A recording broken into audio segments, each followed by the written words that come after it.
tarot reading for December 16th, 2018. We have the Five of Cups, we have King of Swords, and we have Nine of Swords.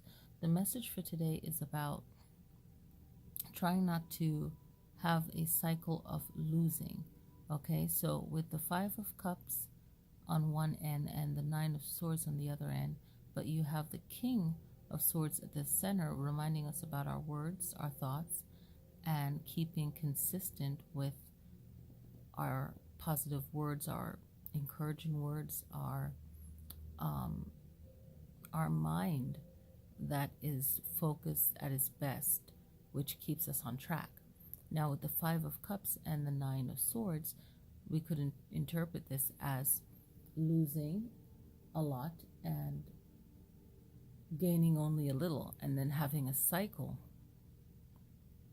of that, because the Nine of Swords is about worry, lack of sleep, and when we have that Nine of Swords, it's because we're not getting something accomplished that we should have days ago, or maybe it's something that's kind of out of our control, where we're worried about how something's going to turn out if we are not 100% in control of it.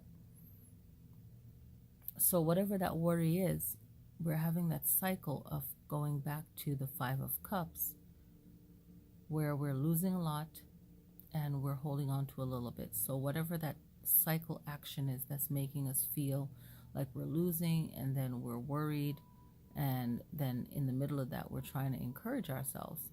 The King of Swords is really saying, okay, there's this cycle around me.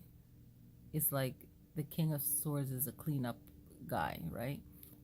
Or gal. And it's like, okay, so let's stop repeating whatever it is that leads to the Five of Cups, which leads to the Nine of Swords, and get on a consistency cycle of having your words and your thoughts match what you want to do to the best of your ability. And maybe that looks like just depending on yourself for certain things that you should.